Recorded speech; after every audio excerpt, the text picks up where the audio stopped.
Hii ni habari za Umoja wa Mataifa kutoka New York City. Tuliokuandalia hii leo kutoka Umoja wa Mataifa. Balozi wa UNEP, mchechemuzi wa kwanza wa kurejesha ekolojia, Frida Amani, afunguka kuhusu kutunukiwa wadhifa huo na atakachokifanya. Ni nafasi ya heshima sio kwangu tu, ni kwa ajili ya vijana wenzangu. Naamini wanaponiona vijana wenzangu ni vizuri wakaona mtu anayefanana na wao, tukaamua kwa pamoja kuungana na kufanya kazi ya kurudisha ekolojia. Kwa hiyo ni nafasi ya heshima ambayo nimeipata, na ni nafasi ya heshima kama Mtanzania, lakini pia ni nafasi ya heshima kama kijana duniani kupata hii nafasi. Basi karibu nami katika siku hii tunayokuletea mahojiano maalumu na mchechemuzi huyo. Karibu. Ni Jumanne ya tarehe 16 ya mwezi Disemba mwaka 2025. Mwenyeji wako ni mimi Arnold Kayanda kutoka hapa makao makuu ya Umoja wa Mataifa jijini New York, Marekani. Kabla ya kukuletea mada kwa kina, kwanza na muhtasari wa habari ukiwasilishwa na Lea Mushi. Karibu Lea. Asante Arnold. We have seen Shirika la Umoja wa Mataifa la Afya Duniani WHO limesema aina mpya ya virusi vya mafua inaenea kwa kasi duniani, ikiwa imeripotiwa katika zaidi ya nchi 30. Current seasonal vaccines continue to offer. Wanasema licha ya aina hiyo kusababisha ugonjwa mkali zaidi wa mafua, chanjo bado ni kinga bora zaidi dhidi ya madhara makubwa ya kulazwa hospitalini, na inawahimiza wananchi, hasa makundi yaliyo hatarini, kupata chanjo mapema, huku ikionya kuwa msimu huu wa likizo unaweza kuongeza maambukizi ya ugonjwa huo kwa njia ya hewa. Tuelekee Bujumbura, Burundi, ambapo maelfu ya wakimbizi kutoka Jamhuri ya Kidemokrasia ya Kongo wanapatiwa hifadhi baada ya kukimbia machafuko nchini mwao. Innocent Chubaka kutoka shirika la Umoja wa Mataifa la kuhudumia wakimbizi UNHCR aliyepo katika kambi ya muda ya Mugara katika jimbo la Rumonge nchini Burundi anasema, tumepokea idadi kubwa ya wakimbizi wa Kongo ambao wamefika kupitia njia ya ziwa wakiwa na mitumbwi kuku. Hali ni mbaya sana. Wanaishi katika mazingira ambayo wameacha kila kitu na wana uhitaji wa vitu vingi mno. Kwa hiyo ningependa kutoa ombi la msaada wa dharura ili kutuwezesha sisi kuwapatia mahitaji baada ya kuwahamisha katika kambi ya Makombe. Na kwa mara nyingine tena, kamishna mkuu wa haki za binadamu wa Umoja wa Mataifa Volker Turk amezisihi pande zote kwenye mzozo nchini Sudani na mataifa yenye ushawishi kuhakikisha mapigano yanasitishwa mara moja na kuzuia ukatili. Turk amelaani vikali mauaji ya zaidi ya watu 104, pia mauaji ya walinda amani 6 wa Umoja wa Mataifa katika mashambulizi ya ndege zisizo na rubani kwenye kambi ya Umoja wa Mataifa huko Kaduguli, Kordofan Kusini mnamo tarehe 13 mwezi huu wa Disemba. Mwisho wa muktasari wa habari. Asante sana Lea Mushi kwa kutuletea muktasari wa habari. Punde tutaelekea Nairobi, Kenya kusikia mahojiano maalumu na mchechemuzi wa kurejesha ekolojia. Salia papo hapo tafadhali. Kutoka New York, sauti ya from the United Nations.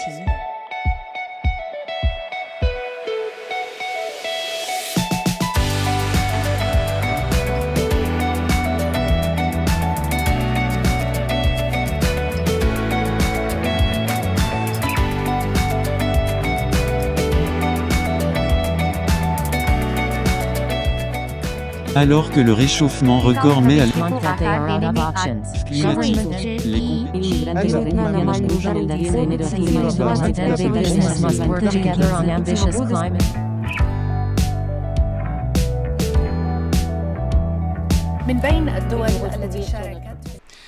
Ni habari za Umoja Mataifa kutoka hapa Marekani kupitia katika chaneli yetu ya YouTube Habari za UN, na pia katika televisheni wa shirika. Na vile vile unaweza kutembelea wavuti wetu ambao ni news.un.org/sw kwa taarifa na makala.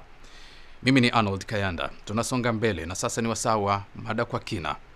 Leo tunaelekea Kenya katika kituo cha habari cha Umoja Mataifa UNIS Nairobi, kwake afisa habari wa Umoja Mataifa Stella Vuzo, ambaye kandoni mwa mkutano wa 7 wa Baraza la Mazingira la Umoja Mataifa UNEA 7 uliokunja jamvi mwishoni mwa wiki, alizungumza na mchechemuzi wa kwanza kabisa wa shirika la Umoja Mataifa la Mazingira UNEP anayehusika na urejeshaji wa ekolojia, ambaye anaanza kwa kujitambulisha. Kwa majina naitwa Frida Amani, ni msanii wa kizazi kipya hip hop kufoka ninayetokea Tanzania, lakini pia ni mtangazaji na ni mwana mazingira ambaye kwa sasa ni balozi wa Umoja wa Mataifa, Baraza la Umoja wa Mataifa la Mazingira, nikiwa kama mchechemuzi wa ekolojia. Kitu gani kilikufanya au kilikuvutia hadi kuwa mchechemuzi wa masuala ya mazingira? Na ni maisha ambayo nilipitia na nilipotoka. Mimi nimezaliwa Arusha. Kama tunavyofahamu, Arusha inavutia kwa vitu vingi sana. Arusha ni ya kijani, Arusha sisi tuna wanyama, Arusha inapendeza kwenye kila nyanja. Lakini nilipata nafasi ya kusoma na wasichana wawili ambao nawakumbuka maisha yangu yote. Mmoja alikuwa anaitwa Elizabeth, mwingine alikuwa anaitwa Anna. Hao ni wasichana ambao niliwaona tukikua kwa pamoja, ambao iliwabidi wahame walikuwa naishi Monduli, wakahamia Arusha mjini. Na sababu kubwa ambayo iliwatoa Monduli ni kwa sababu ya ukame, njaa na umaskini. Ile ni moja ya vitu ambavyo vilinifanya nijisikie vibaya, kwamba kwenye haya maisha na uzuri wote ambao tulikuwa tunaupata Arusha, kuna watu wengine ambao wana maisha magumu sana kiasi kwamba inabidi wakimbie nyumbani kwao. Ni kitu ambacho kilinifanya nijisikie vibaya. Na hapo bado tu wao walifanikiwa kukimbia, lakini kuna wengine bado walibaki wakiwa wanateseka na mifugo yao, maisha yakiwa magumu. Nikatamani kuja kwa mmoja wa watu ambao naweza kufanya jambo kwa ajili ya kutengeneza mabadiliko. Na kati naendelea kukua, nilikuja nikakutana na Lead Foundation, na tulipokutana na marafiki tukiwa katika kupiga story 2-3, wakanielezea kitu wanachokifanya, na moja ya vitu ambavyo wanavifanya ni mradi unaitwa Kisiki Hai ambao unapatikana Arusha Monduli. Katika mazungumzo, bado kwa miaka yote ambao nilikuwepo nikiwa mdogo mpaka nimekuwa, bado Monduli ilikuwa inateseka na vitu vile vile. Nikasema sasa ni wakati wangu, nimepata nafasi, ni msanii, watu wako tayari kunisikiliza, kuja tujaribu kubadilisha jamii yetu kwa upande huo. Umetambulika kuwa mchechemuzi wa kwanza. Yaani wewe ndio unatambulika, mtu wa kwanza kutambulika. Naam. Kwa uchechemuzi kuhusiana na masuala ya kurejesha ekolojia kuwa katika hali bora. Hii tuzo inakufanya wewe ujisikieje na utafanya nini na hii tuzo? Hii naichukulia kwa heshima kubwa sana. Ni nafasi kubwa sana ambayo nimeipata. Asante sana kwa Mwenyezi Mungu pia kwa kuona kwamba naweza kuwekwa hapa nilipo. Na ni nafasi ambayo sichukulii kwangu, naichukua kwa ajili ya vijana wenzangu.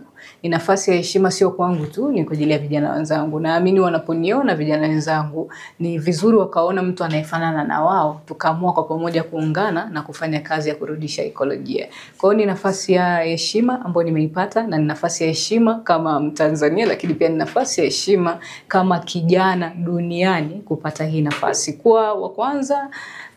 Lakini pia ni vitu kwamba tumeshafikia wakati sasa wa kuirudisha ekolojia kwa kupigana nao kwa namna yoyote hili kuweza kuirudisha. Ni changamoto ipi kubwa kabisa ambayo unaiona inaikumba ekolojia yetu? Kuna changamoto nyingi, lakini naamini changamoto ya kwanza ambayo inaikumba ekolojia yetu ni kutokutambua vitu tunavyovifanya vinasababisha kuharibu na kuzoofisha ekolojia.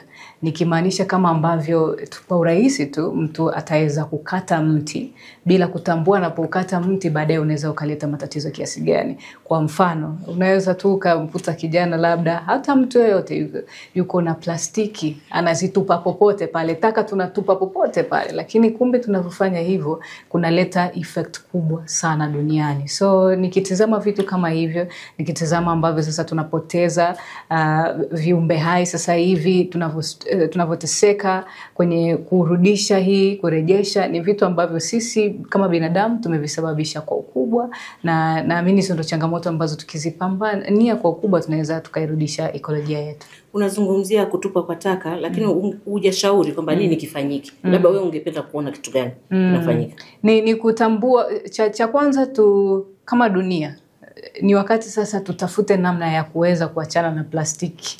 Kwa sababu ukiangalia hata research ambavyo zinasema na jinsi takataka ambavyo zipo duniani, ukifikiria milioni 430 ya tani za takataka zipo na zinatengenezwa kila mwaka. Hiyo ni mara 2 hata ya sisi ambao tulioko. So tukiweza kujitahidi kubadilisha hiyo itakuwa ni jambo la msingi sana, tupunguze. Lakini pia tukiachana tu na hiyo taka za kawaida, kuna taka ambazo zinasababishwa na mashine ambazo zinafanya nazo kazi. Tunachafua sana maji kutoka kwenye viwanda. Tunafanyaje hili? So kwa pamoja tukiweza kuungana na kupunguza matumizi ambayo yanasababisha tukatupa taka hizi kwa ukubwa, itatusaidia. Labda kwenye upande wa sera ungependa ulizungumzia hilo swala kwa sababu kwa mfano kwa Tanzania mwaka 2019 kuna sheria iliyopitishwa ya kupiga marufuku matumizi ya plastiki. Ndio.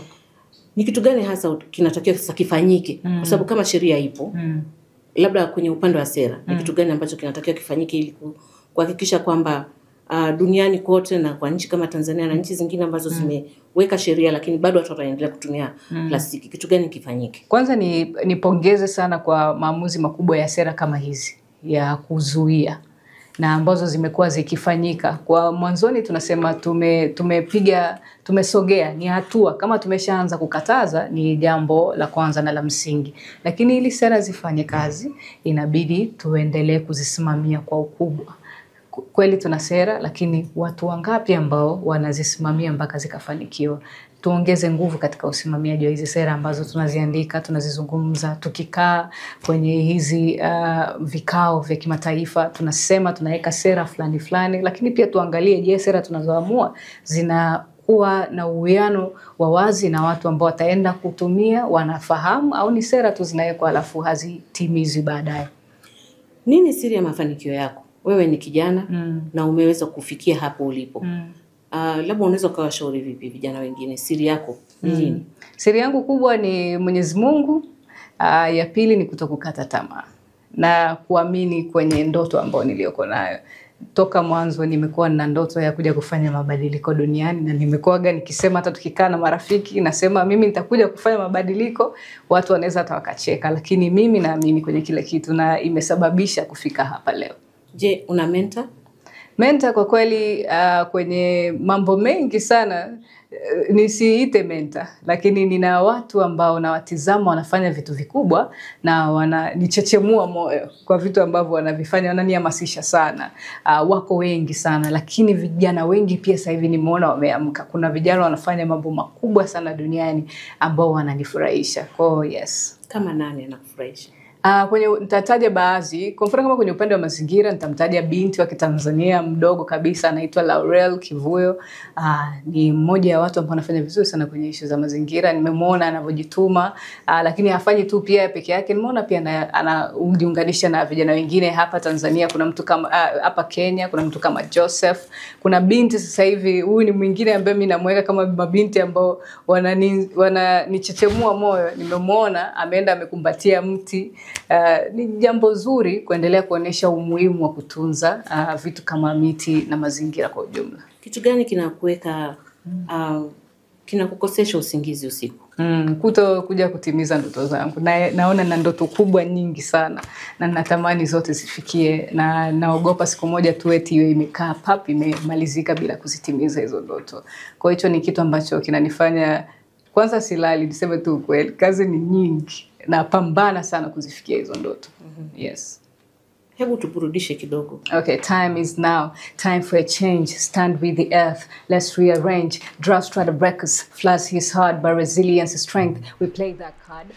Shukrani sana Frida Amani na Stella Vuzo kwa mahojiano hayo kwa kina, na tunakutakia kila la heri Frida Amani katika jukumu hilo jipya. We play that card. We plant more trees, bring the shade and the rain, protecting Mother Earth, the balance remain. Basi nami kufikia hapo la ziada sina na kunja jamvi kwa leo, lakini tukutane tena Alhamisi kwa jarida lingine la video, na kwa upande wa kipindi cha radio ni kila siku. Kwa hivyo kesho Jumatano utapata habari za Umoja wa Mataifa. Hata hivyo kwa sasa unaweza kutazama habari na video nyingine kwenye channel yetu ya YouTube Habari za UN, na katika ukurasa wetu wa X Habari za UN vile vile. Kumbuka pia kupakua app yetu ya Habari za UN katika Play Store na App Store. Kwa niaba ya wote walioshiriki kukuletea jarida hili, mimi ni Arnold Kayanda na kutakia amani na kwaheri kutoka New York, Marekani.